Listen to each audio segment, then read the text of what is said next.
আসসালামু আলাইকুম। Brothers agro ফার্মের পক্ষ থেকে আপনাকে স্বাগতম জানিয়ে শুরু করছি আমার আজকের ভিডিও। আজকের ভিডিওটি একটি উঠান বৈঠকের ভিডিও। উপজেলা কৃষি সম্প্রসারণ অফিস থেকে একটি উঠান বৈঠক করা হয়। এই উঠান বৈঠকের মূল আলোচ্য বিষয়গুলো আমি আপনাদের সামনে উপস্থাপন করার চেষ্টা করব ইনশাল্লাহ। সম্পূর্ণ ভিডিওটি দেখার জন্য অনুরোধ রইল। আর ভিডিও ভালো থাকলে অবশ্যই লাইক, কমেন্ট এবং সাবস্ক্রাইব করবেন। তো মূল বিষয়বস্তু হচ্ছে অনাবাদি পতিত জমি ও বসতবাড়ির আঙ্গিনায় পারিবারিক পুষ্টি বাগান স্থাপন প্রকল্পের দ্বিতীয় সংশোধনী আওতায় একটি বৈঠক। এই বৈঠকে অনাবাদি পতিত জমি ও বসতবাড়ির আঙ্গিনায় বছরব্যাপী শাকসবজি উৎপাদন পরিকল্পনা ও বাস্তবায়ন কৌশল নিয়ে আলোচনা করা হয়।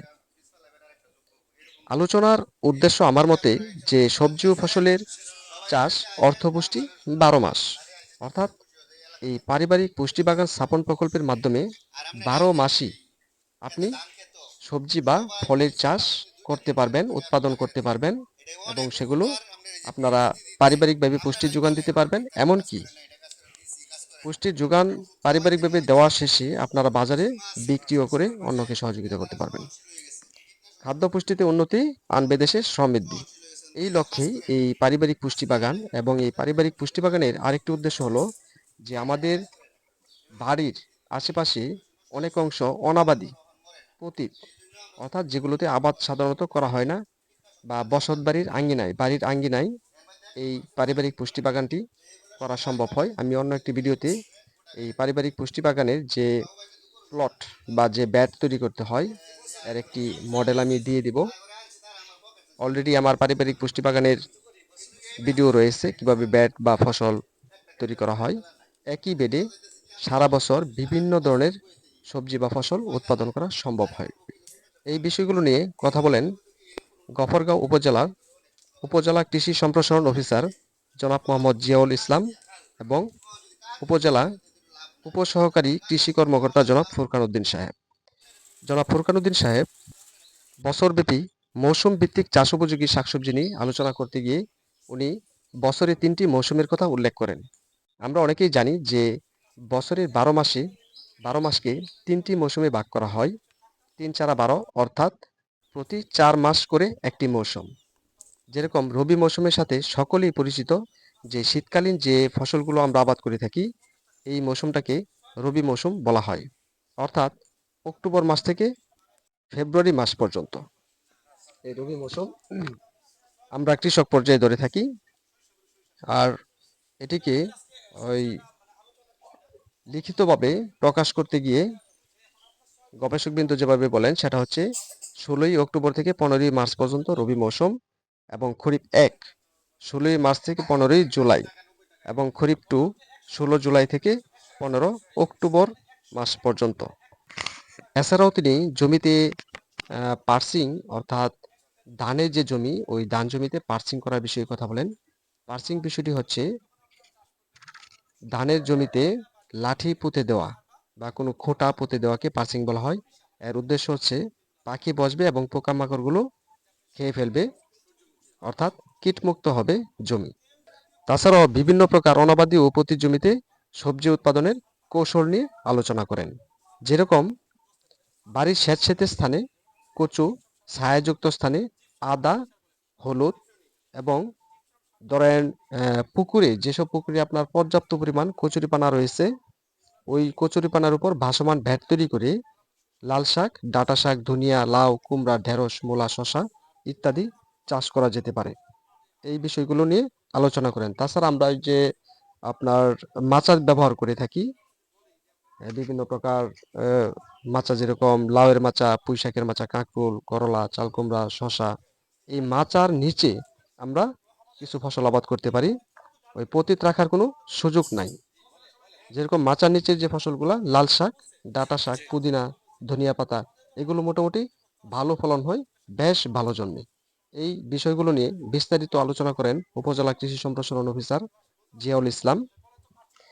তাছাড়াও সুস্থ সবল দেহ চান, সৃজন করেন পুষ্টি বাগান। এই পারিবারিক পুষ্টি বাগান তৈরি করার জন্য বাগানের যে মডেল, এই মডেল নিয়েও আলোচনা করেন। মূলত এই পারিবারিক পুষ্টি বাগানটি 5টি বেডে তৈরি করা হয় এবং এই 5টি বেডেই শাকসবজি সারা বছর উৎপাদন করা হয় 3টি মৌসুমী ভিত্তিক বীজ বপনের মাধ্যমে। পারিবারিক এই পুষ্টি বাগানের মডেলটি নিয়ে আমি অন্য একটি ভিডিওতে আলোচনা করেছি। এই ভিডিওতে আলোচনা করলে ভিডিওটি হয়তো আপনাদের বোরিং লাগবে অথবা ভালো নাও লাগতে পারে। ওই ভিডিওটি দেখে নেওয়ার জন্য অনুরোধ রইল। একটি মৌসুমে সাধারণত 10 থেকে 12 প্রকারের সবজি আবাদ করা যায়। তাছাড়াও আপনি চাইলে কিন্তু অনেক বেশি পরিমাণ আবাদ করতে পারেন। তবে পুষ্টি বাগানের মডেল অনুযায়ী 10-12টির কথা ওনারা বলেছেন। বসতবাড়ির আশপাশ শাকসবজি চাষ করো 12 মাস। বেশি বেশি সবজি চাষে অর্থপুষ্টি 2 আসে। অর্থাৎ এই জায়গায় আপনার পারিবারিক চাহিদাও মিটবে এবং বাজারে বিক্রি করে কিছু অর্থ আসতে পারে। তাছাড়াও মানবদেহে পুষ্টি উৎপাদনের উৎস বা প্রয়োজনীয়তার বিভিন্ন দিক নিয়ে আলোচনা করেন। পুষ্টি উপাদানের উৎস এবং দিক এগুলো নিয়ে আলোচনা করতে গিয়ে উনি যেসব বিষয় আলোচনা করেন সেগুলো হচ্ছে শর্করা, fibre, vitamin C, vitamin K, vitamin B, iron, এই বিষয়গুলো নিয়ে আলোচনা করেন। ভিটামিন কে এর কাজ কি এবং তার খাদ্য উৎসগুলা কি, এই বিষয়গুলো নিয়ে বিস্তারিত আলোচনা করেন। যেরকম যে শর্করা, আমি শর্করা নিয়ে কথা বলছি। শর্করা আপনারা জানেন অনেকেই যে শক্তির অন্যতম উৎস হচ্ছে শর্করা। এই শর্করা কিসে পাওয়া যায়, কোন কোন খাদ্যে পাওয়া যায়? এই খাদ্য উৎসগুলো হচ্ছে ধান, গম, ভুট্টা, যব, কাঁচা কলা, আলু, মিষ্টি আলু, গুড়, চিনি ইত্যাদি। সেই সাথে বিভিন্ন বয়সের সুষম খাদ্য নিয়ে আলোচনা করেন। যেরকম 6 থেকে 12 মাসের, 1 থেকে 3 বছরের শিশুর জন্য বা প্রাপ্তবয়স্ক 20 থেকে 40 বছরের জন্য, এরকমভাবে বিষয়গুলো নিয়ে আলোচনা করেন। এবং উদ্ভিদের ভেষজ গুণ নিয়েও আলোচনা করতে বাকি রাখেননি। যেরকম উদ্ভিদের ভেষজ গুণ নিয়ে আলোচনা করতে গিয়ে শতমূলী হয়তো অনেকেই নাও চিনতে পারেন, আমি চিনি না এই জন্য বললাম। থানকুনি আমাদের এলাকায় ডোলমালিক বলে থাকি আমরা, যা হজম বাড়ায় বা চুল পড়া কমাতে সাহায্য করে এবং ত্বকের উজ্জ্বলতা বাড়ায়। তারপর পাথরকুচি বা আমাদের আঞ্চলিক ভাষা হচ্ছে পাথর শিলা। এই পাথরকুচি আপনারা জানেন যে পাথর ভাঙতে সাহায্য করে, কিডনি পাথর, এবং ঠান্ডা ও অ্যালার্জি কমায়। তাছাড়া তুলসী তো জানেন যে আমরা ঠান্ডার জন্য, কাশির জন্য, সর্দির জন্য তুলসী ব্যবহার করে থাকি। ঠান্ডা কমায় এবং স্মৃতিশক্তি বাড়ায়। তারপর নিমের গুণাগুণ আপনারা জানেন যে অ্যালার্জির কাজ করে। আনারস আনারস জানেন যে কৃমিনাশক। এরকম ভেষজ গুণাগুণ নিয়েও ওনারা আলোচনা করেন। এবং উল্লেখ্য একটি বড় বিষয় হচ্ছে যে পুষ্টি জিনিসটা কি, পুষ্টি কাকে বলে, এই বিষয় নিয়ে উনি বিস্তারিত আলোচনা করেন এবং পুষ্টির উপাদান নিয়ে আলোচনা করেন।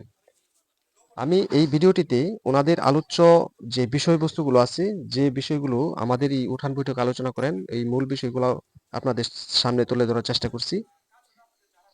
আশা করি যারা সম্পূর্ণ ভিডিওটুকু দেখেছেন তারা খুব ভালো বুঝতে পেরেছেন।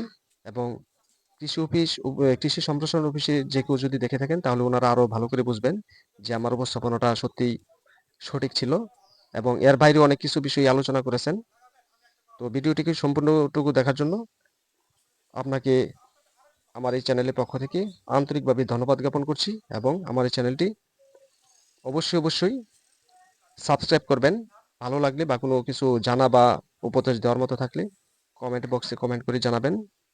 এবং পরবর্তী ভিডিওগুলো দেখার জন্য নোটিফিকেশন বেল বাটনটি বাজিয়ে দিবেন, তাহলে পরবর্তীতে আপলোড করা ভিডিওগুলো আপনারা পেয়ে যাবেন।